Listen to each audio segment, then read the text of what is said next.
माननीय हर्कराज राई, समय 7 मिनट।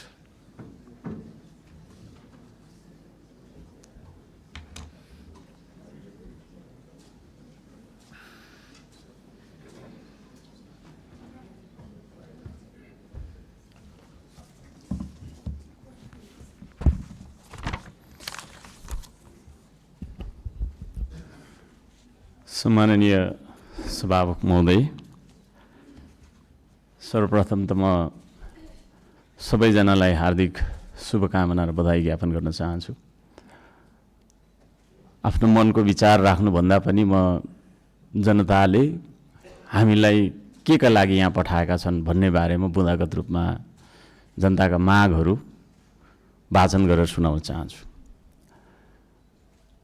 तर त्योभन्दा पहिला चाहिँ हामीले पक्कै पनि यो देश बनाउनका लागि, देश परिवर्तन गर्नका लागि भनेर आएका छौँ। सबैभन्दा पहिला आफूले आफैलाई परिवर्तन गर्नुपर्छ भन्छु म। अघिल्लो शपथ ग्रहणको दिन पनि हामी 12 मिनट 46 सेकेन्ड ढिलो थियौँ भने आज 16 मिनट 55 सेकेन्ड हामी ढिलो भएका छौँ।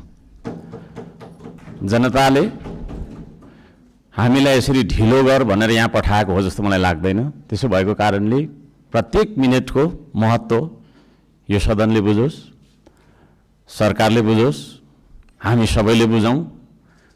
नेपाली हो, नेपाली समय हो, 2 बजीको बैठक 3 बजी जाँदा पनि हुन्छ, 4 बजी जाँदा पनि हुन्छ, जे गर्दा पनि नेपाल हो, नेपाली हो भन्ने खालको जुन भाष्य हामीले मनमा लिएर बसेका छौँ, यही सबैभन्दा मुख्य कारण हो हामीले उन्नति गर्न नसक्नुको। त्यसो भएको कारणले गर्दाखेरि सभामुख महोदय मार्फत म सम्पूर्ण सदन, सरकार सबैलाई ध्यान आकर्षण गराउन चाहन्छु। आउँदा दिनमा हामी बैठक सुरु हुनुभन्दा थोरैमा पनि 5 मिनट अगाडि उपस्थित हुनुपर्छ। म यो माग राख्न चाहन्छु। हामी विभेदको अन्त्य गर्छौँ भनेर यहाँ भनिरहेका छौँ। भर्खरै पनि पूर्ववक्ता माननीयज्यूहरूले थुप्रै कुराहरू राख्नुभयो, आफ्नो मनको कुराहरू। तर यहाँ यही सदनभित्र पनि विभेद भइरहेको छ।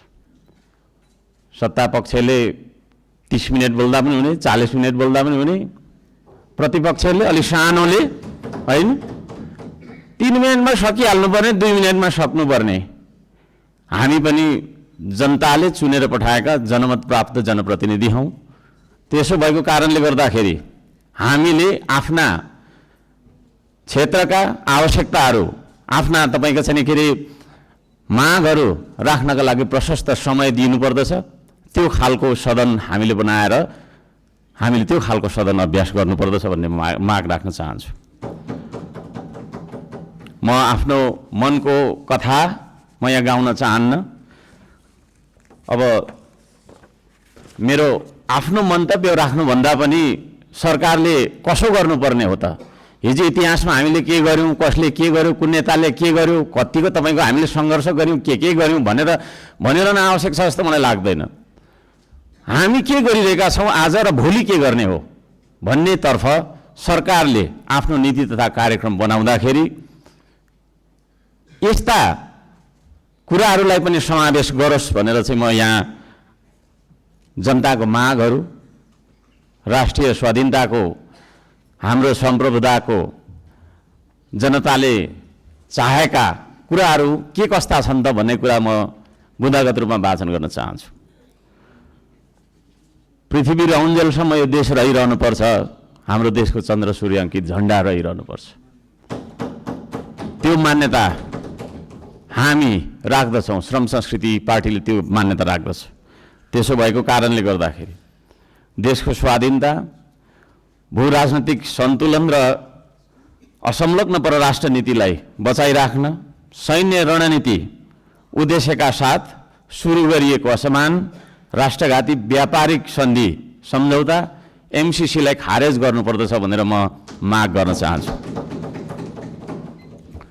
2 नम्बरमा सीमावर्ती क्षेत्रमा छिमेकी मुलुकहरूले गरिरहेको गतिविधिलाई सक्रिय रूपमा नेपाल सरकारले निगरानी राख्नुपर्दछ र संयुक्त राष्ट्र सङ्घ लगायतका निकायहरूमा गएर हाम्रो देशका 4 किल्ला कति हो त हाम्रो भूगोल भन्ने सिमाना यकिन गरेर सिमानाको रक्षार्थ नेपाली सेनालाई खटाउनु पर्दछ भन्ने म माग राख्न चाहन्छु। नेपाली जनताले यो माग राखेको कुरा म जानकारी गराउन चाहन्छु। जनताले सोझै चुन्न पाउने प्रत्यक्ष कार्यकारीको चुनाव गर्नेतर्फ सरकारको नीति तथा कार्यक्रम अगाडि बढोस्। यदि सरकारले 2/3 नजिकको सरकारले त्यो कुरा अगाडि सार्छ भने त्यसमा हामी सबैले सहयोग गर्नुपर्दछ।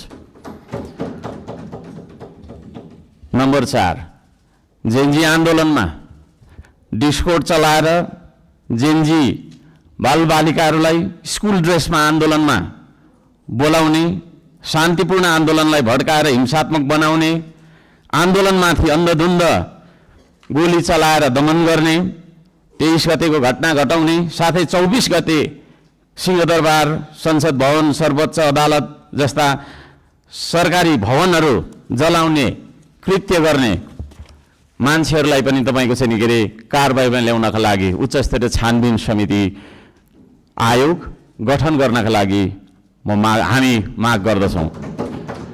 5 नम्बर, सम्पत्ति छानबिन तथा शुद्धिकरण अभियान सुरु गर्नुपर्दछ। सबैभन्दा पहिला अहिले सरकारमा रहेका मन्त्री परिषदका सम्पूर्ण मन्त्रीहरू, सांसदहरू, हामी सबैजना सबैको तपाईँको चाहिँ के अरे हाम्रो सम्पत्ति छानबिन हुनुपर्दछ। हामीबाट सुरु गर्नुपर्दछ त्यो चिज। किनभने हामी नियम कानुन बनाउने भने हामीबाटै त्यो कुरा लागू भएर जानुपर्दछ। हामीले बनाएको नियम कानुनले अरूलाई मात्रै ठ्याङ्ग्रोमा कस्ने खालको व्यवहार हामीले गर्नु हुँदैन भन्ने माग राख्दछु। शिक्षालाई जीवनोपयोगी बनाउनु पर्दछ। उत्पादन, निर्माण र आविष्कारसँग जोड्नु पर्दछ शिक्षालाई। शिक्षा भन्ने बित्तिकै कथा पढ्ने विषयवस्तु होइन, त्यो भन्ने बित्तिकै उत्पादन, निर्माण र आविष्कारसँग जोडिनु पर्दछ भन्ने हाम्रो माग हो। त्यसतर्फ सरकारले ध्यान दियोस्। हप्तामा 3 दिन मात्रै थ्योरी पढ्दाखेरि हुन्छ, 4 दिन विद्यार्थीले उत्पादन, निर्माण र आविष्कारसँग जोडेर क्रियाकलापहरू गर्न सक्नुपर्दछ। त्यो खालको जीवनोपयोगी शिक्षा लागू गरिनुपर्दछ भन्ने हामी माग राख्दछौँ। 7 नम्बरमा, खेतीबारीको समस्या हल नगरी देशको आर्थिक समस्या हामीले सुल्झाउन सक्दैनौँ, आर्थिक उन्नति हुन सक्दैन। त्यसो भएको कारणले कृषिमा देखिएका समस्याहरू पहिचान गर्ने र समस्या हल गर्ने सबै खालका तपाईँको प्राविधिक उपायहरू अपनाउने काम गरिनुपर्दछ भन्ने ध्यान आकर्षण गराउन चाहन्छु। नम्बर 8मा, कम्तीमा एक पालिकामा एउटा उद्योग हुनुपर्दछ, एक परिवारमा एकजना रोजगार हुनुपर्दछ। त्यो खालको नीति हामीले अपनाउनु पर्दछ। बन्द गरिएका उद्योगहरूलाई पुनः सञ्चालन गर्ने साथै नयाँ उद्योगहरूको स्थापना गर्ने नीति तथा कार्यक्रम सरकारले ल्याउनु पर्दछ भन्ने ध्यान आकर्षण गर्न चाहन्छु।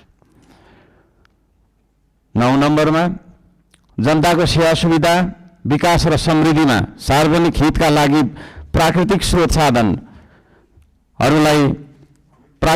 साधन ढुङ्गा, गिटी, माटो, खोला, नाला, खानी, खनिज, वन जङ्गल जस्ता स्रोत साधनका सदुपयोग गर्न पाउने गरी सहज किसिमको चाहिँ नियम कानुन बनाउनु पर्दछ।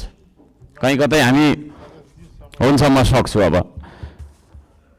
र यी सम्पूर्ण स्रोत साधनलाई परिचालन गरेर चाहिँ हाम्रो देशलाई समृद्ध बनाउनतर्फ हामीले ध्यान दिनुपर्दछ भनेर भन्न चाहन्छु।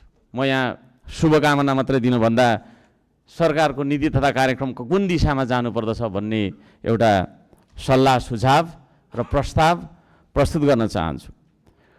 प्राकृतिक संरक्षण गर्नुपर्दछ, संस्कृतिको प्रवर्धन गर्ने र प्रवृत्तिको विकास गर्ने नीति सरकारले लियोस्। सुशासनका निम्ति भ्रष्टाचार तपाईँको चाहिँ अन्त्य गर्ने, निष्पक्ष, मितव्ययी, पारदर्शी, जवाफदेही, दूरदर्शी, परिपक्व र दीर्घकालीन कामहरू गर्नेतर्फ सरकार अगाडि बढ्नुपर्दछ। देशभरि शान्ति सुव्यवस्था कायम गर्नका लागि आवश्यक उपायहरू अपनाउन जरुरी छ। खाने पानी, स्वास्थ्य, शिक्षा, सडक, बिजुली, बत्ती जस्ता आधारभूत आवश्यकताहरू परिपूर्ति गर्नतर्फ हाम्रो ध्यान जानुपर्दछ। राम्रोसँग अध्ययन नगरी हतार सरकारले ल्याएका कार्यक्रमहरू लागू गर्नु हुँदैन। कुनै निर्णय गर्नु अघि तपाईँको प्रतिपक्षी दलहरूसँग सल्लाह गरेर सबै पक्षको उचित सल्लाह लिएर चाहिँ सरकार अघि बढे। निर्णय गर्दै पछि हट्नुपर्ने नियतिबाट होइन, सरकार बच्न सक्दछ। अहिले भर्खरै वृद्ध भत्ता, विद्यार्थी सङ्गठन, ब्रिज कोर्स जस्ता सम्बन्धमा निर्णयहरू जुन गरिएको छ यसलाई पुनर्विचार गरियोस् भन्न म चाहन्छु।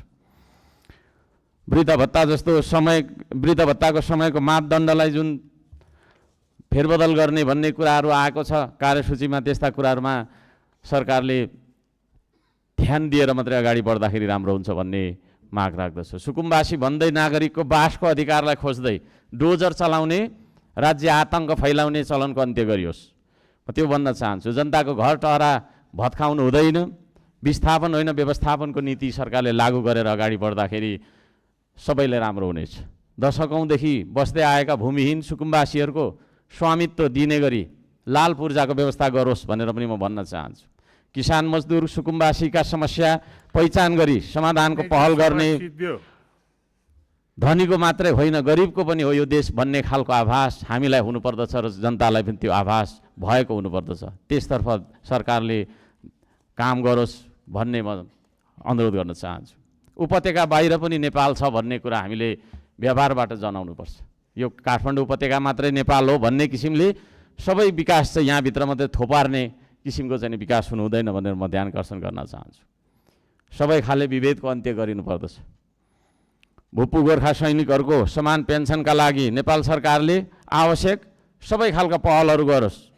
नेपाल सरकारले गरेको सन्धि मार्फत चाहिँ नि गएका भूपू गोर्खाहरूलाई नागरिकता कायम राखेर चाहिँ नि उहाँहरूलाई एउटा नागरिकको दर्जामा राख्ने नियम, त्यो खालको चाहिँ नीति हामीले अवलम्बन गर्नुपर्दछ भनेर ध्यान आकर्षण गराउन चाहन्छु। समयको पाबन्दीले गर्दाखेरि मैले यी कुराहरू सबै कुरा वाचन गर्न चाहिनँ।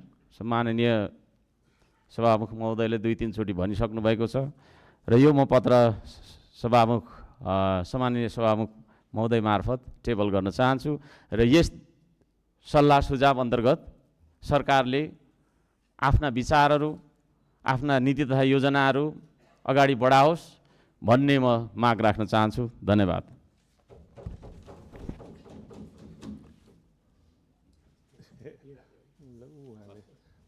मन्त्रीजी प्रधानमन्त्री